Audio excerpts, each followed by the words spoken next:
Hello everybody, this is Suman Kumar सानी और आज मैं इस वीडियो में बात करने वाला हूँ एक क्वेश्चन के बारे में जो हमारे एक यूजर ने हमसे पूछा है। द यूजर सेड कि मैं अपने पार्टनर पर ट्रस्ट करता हूँ, बट जब भी वो किसी और से बात करती है या किसी और के साथ कहीं घूमने जाती है देन आई गेट इनसिक्योर। तो ऐसे केस में मुझे क्या करना चाहिए?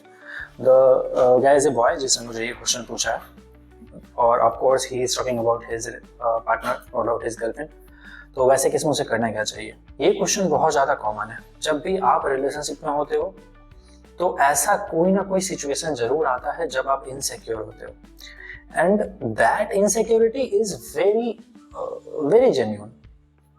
क्योंकि अगर आप किसी से अटैच्ड हो तो आपको उससे डिटैच होने का डर बनता है। आप जितना ज़्यादा किसी से अटैच होगे उस डिटैचमेंट का डर आपके अंदर उतना ज़्यादा बढ़ता जाएगा।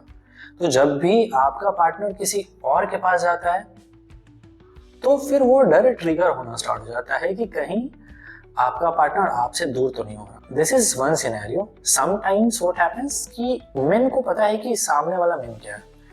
जो मेन की मेंटेलिटी होती है, we are completely a predator, मतलब हम शिकार की तलाश में होते हैं। मेन की ये फितरत है and this is very very biological. वो ऐसा करते हैं। तो बाकी मेन को भी ये पता है कि what other main generally thinks, और वैसे केस में उनका इनसिक्योर होना बहुत ज्यादा कॉमन है। सो ब्रो, अगर आप इनसिक्योर हो रहे हो क्योंकि आपकी जो पार्टनर है वो किसी और के साथ घूम रही है, कहीं और जा रही है, बट आप सामने वाले को बांध के तो नहीं रख सकते क्योंकि वो आपकी कोई ऑब्जेक्ट नहीं है या आपके घर में कोई सामान नहीं जिसे आप पैक करके घर के अंदर रख दोगे। उसकी अपनी एक लाइफ है, एक पर्सनल लाइफ है जिसे वो जीना चाहती है। तो ऐसे केस में क्या करें? So there is a term called boundaries. आपको बाउंड्रीज सेलेक्ट करनी होंगी जिसका सॉल्यूशन मैं आपको बता रहा हूँ अभी। You have to be very clear with your partner. आपको अपनी गर्लफ्रेंड से बहुत ज्यादा क्लियर रहना पड़ेगा कि आप क्या अलाउ करते हो और क्या नहीं।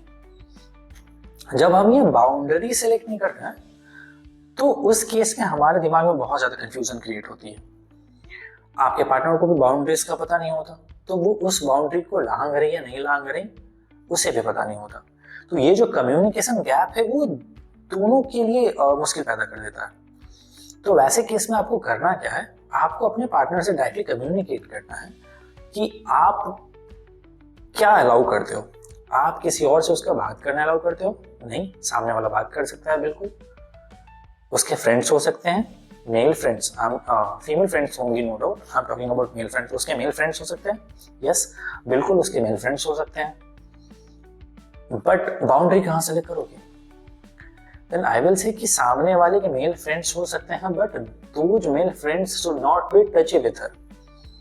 क्योंकि कुछ लड़के ये करते हैं कि वो लड़कियों से चिपकने का बहुत ज्यादा ट्राई करते हैं। तो अगर उसका कोई मेल फ्रेंड ऐसा है जो उससे बहुत ज्यादा चिपकने का ट्राई कर रहा है and if she is allowing her to do that, तो वैसे केस में आपको स्टैंड लेना पड़ेगा। अगर आप स्टैंड नहीं लेते हो then that is a wrong thing. Second boundary, it is about timing. कि आपकी जो पार्टनर है वो दिन में अगर किसी से बात कर रही है कोई बात नहीं, बट वो बात अगर रातों रात होना स्टार्ट हो जाए, कभी कभी फ्रिक्वेंटली ऐसा हो जाए, you can ignore that. But अगर ये रेगुलर पीरियड पे हो रहा है कि सामने वाला रात कॉल पे लगा है किसी के साथ, then that is a wrong sign, that is completely red sign. आपको ये चीज ध्यान देना होगा कि ये चीज अलाउड नहीं होना चाहिए। The same thing applies to you as well. तो ऐसे केस में अगर आप इनसिक्योर हो रहे हो, अगर आपका पार्टनर ये हरकतें कर रहा है तो यू शुड बी इनसिक्योर। आपको ट्रिगर करना चाहिए। लेकिन अगर आप ट्रिगर हो रहे हो बस उसके किसी से बात करने पे, then that is not acceptable bro. आपको कुछ अलाउंस तो देना होगा सामने वाले को, बट वो अगर आपके बाउंड्री को लांघती है फिर you have to trigger out. आपको बोलना पड़ेगा कि नहीं, ये अलाउड नहीं है। थर्ड इज कि अगर किसी से बहुत ज्यादा फ्रीक्वेंट बात हो रहा है, मतलब आपको पता है कि सामने वाला फ्रेंड है, राइट, बट हम मतलब मूर्ख तो है नहीं, मूर्ख आप दोनों में से जो बोल लो, हम दोनों में से कुछ नहीं है। तो हमें एक फीलिंग आना स्टार्ट हो जाता है कि कब सामने वाला आपके क्लोज है, कब सामने वाला आपके साथ है, कब सामने वाला आपसे दूर जा रहा है। तो आपको इस चीज को डिस्कस करना पड़ेगा। अगर आपको ये फील हो रहा तो उसे अंदर दबा के मत कर रखो, वो लाइटली आप अपने पार्टनर के साथ एक टाइम लो, बैठो, चीज़ों को डिस्कस करो। If she care about you तो वो आपकी बात को समझेगी।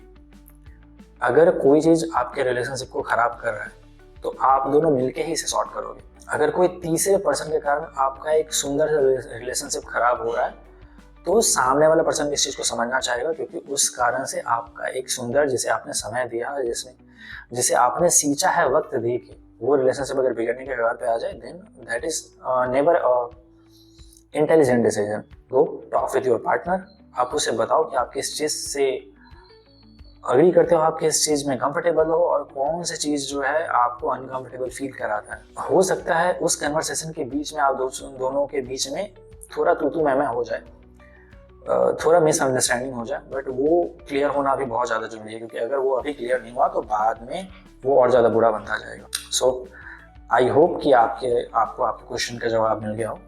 अगर स्टिल आपके दिमाग में कोई डाउट है then let me in the comment, और मैं ट्राई करूँगा कि एक नया वीडियो बना के उसे क्लियर आउट कर दूँ। So that's it, bye, keep subscribing to the channel, क्योंकि आगे आपको और ऐसे वीडियो मिलते रहेंगे जो आपके दिमाग में क्लैरिटी भरेंगे कि कैसे आपको रिलेशनशिप में सर्वाइव करना है, because it is a war bro, और आपको जीतना पड़ेगा because you are with me.